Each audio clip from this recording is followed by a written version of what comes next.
अगर आपने mic Hesson की प्रेस कॉन्फ्रेंस देखी है ना 20 फरवरी वाली, तो उसमें माइक हैसन के चेहरे से ये साफ जाहिर हो रहा है या वो कहने की कोशिश कर रहा है कि बाबर आजम इनके गले की हड्डी बन गई है।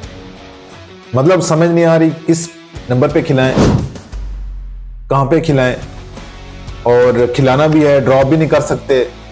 ड्रॉप इसलिए नहीं कर सकते क्योंकि बाबर आजम की शोहरत है, उसकी रेपुटेशन है, पब्लिक प्रेशर है, परफॉर्म करे ना करे लेके चलना है, और ओपनिंग नहीं करवा सकते। अगर ओपनिंग करवाएंगे तो मेरे ख्याल में सैम अयूब के साथ बहुत बड़ी नाइंसाफी होगी।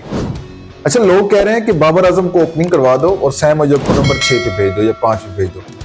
नहीं भाई, ऐसा नहीं है। और Sam Ayub out of form भी नहीं जा रहा। Sam Ayub basically out of zone है। क्यों? क्योंकि सैम अयूब को हमने देखा तीनों मैच में outside the off stump ball डाल के आउट किया। यूएसए वालों ने, नबीबिया वालों ने, इंडिया वालों ने, सॉरी इंडिया वो भी ऑफ स्टंप पे थी जो यार्कर लगा था बुमराह का। तो अगर वो इसकी ये कमजोरी उनको पता चल गई, अगर ये उसके ऊपर काम कर लेते तो सैम अयूब ओपनर ही ठीक है। मेरे ख्याल में बाबर आजम को इन्होंने एक रोल के लिए रखा हुआ है। जैसे टीम वर्ल्ड कप से पहले टीम अनाउंस हुई थी तो हमारे director of high performance Aqib Javed साहब ने कहा था कि बाबर आजम को हमने एक खास रोल के लिए रखा है। वो रोल मेरे ख्याल में वही रोल है जो यूएसए वाले मैच में हुआ था कि 6-7 ओवर हैं और 1-2 विकेट गिरी है, फिर बाबर आजम आ जाए। असल एक्चुअली हम या पब्लिक जिस स्ट्राइक रेट की बाबर आजम डिमांड कर रही है ना, बाबर आजम को वो स्ट्राइक रेट पहुंचने के लिए 3, 4, 5, 6 ओवर चाहिए। सही बात है, हाँ 5-6 ओवर चाहिए बाबर आजम को उस स्ट्राइक रेट पे पहुंचने के लिए, और तब जाके सेट होता है वो उस स्ट्राइक रेट पे, मतलब 150 के 140 के स्ट्राइक रेट पे जाता है। अच्छा, वो रोल उसने निभाया यूएसए के खिलाफ, लेकिन एट द सेम टाइम वो रोल इंडिया वाले मैच में भी मिला था।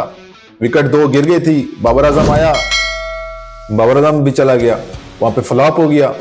मतलब अगर वो रोल अपने कमजोर टीमों के खिलाफ निभाना है तो फिर तो कोई फायदा नहीं। तो मेरे ख्याल में ये बाबर आजम को उन्होंने इस रोल के रखा हुआ है। माइक हैसन कहता है 12 ओवर के बाद अगर बाबर आजम को हम भेजें तो ये गलत बात है। मैं वो नबीबी वाले मैच में जैसे हुआ 11-12 ओवर के बाद अगर विकेट गिरती है तो उस टाइम बाबर आजम को भेजने का कोई फायदा नहीं। मैं भी इस बात की तईद करता हूं भाई, मैं भी मुत्तफिक हूं, क्योंकि बाबर आजम ने 3-4 ओवर ले जाने हैं, ओवर पहुंच जाने 15-16 के ऊपर, और पाकिस्तान का स्ट्राइक रेट होना है 100 से नीचे, तो वो बड़ा काफी मसला है। नबीबिया वाले मैच में इन्होंने बड़ा अच्छा करा, नाफे को भेज के फिर शदाब खान को भेज के, उस्मान खान को भी नहीं भेजा। बेहतरीन इन्होंने प्लानिंग की है।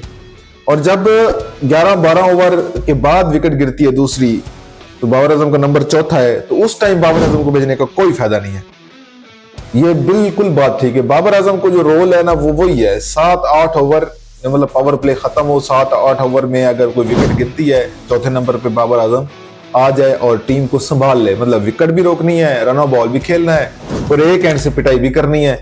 और बाबर आजम क्या करेगा, विकेट रोक के रन बॉल खेलेगा और दूसरे एंड से बंदा मारेगा। इंडिया वाले मैच में ये कंडीशन चल रही थी नाजरीन।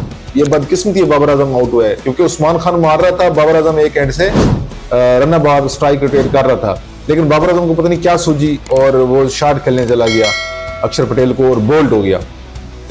वैसे जब भी मैंने देखा है बाबर आजम को स्पिनर ने फंसाया है, स्पिनर फंसा जाते हैं बाबर आजम अक्सर। मैंने अगर इसकी विकेट की रेशो देखी तो स्पिनर ने इनको ज्यादा आउट किया होगा एज कम्पेयर टू पेसर के। तो बाबर आजम का भी रोल यही बनता है कि 7वें, 8वें, 9वें ओवर तक अगर विकेट गिरती है तो आए, उसके बाद नहीं। बस उसके बाद वो हैं जो पावर हिटर हैं, जो 150, 160, 70 के स्ट्राइक रेट से खेलते हैं। तो माइक हैसन काफी मजबूर भी नजर आए बाबर आजम को लेके प्रेस कॉन्फ्रेंस में, और ऐसा लग रहा था कि हड्डी भी बने हुए हैं गले की। बाबर आजम खिलाना भी है, नहीं खिलाते तब मरते हैं, खिलाते हैं तब मरते हैं भाई, ऐसी कुछ सिचुएशन बन गई है। लेकिन बाबर आजम का वैसे ना एज अ ओपनर रिकॉर्ड इतना बुरा नहीं है। अगर ये बाबर आजम को ओपनिंग भी करवाते हैं ना, लेकिन फिर करेंगे क्या, फिर सैम अयूब का क्या करेंगे? सैफ गफरान का वैसे ओपनिंग आप रिमूव नहीं कर सकते, वो बड़ा परफॉर्मेंस दे रहे हैं जगह के ऊपर, बच बचा के सैम अयूब बनता है। और सैम अयूब को हटाना मेरे ख्याल में ये भी गलत होगा, क्योंकि राइट हैंड और लेफ्ट हैंड का कॉम्बिनेशन भी लेके चलना है। ये भी मैटर ऑफ फैक्ट है।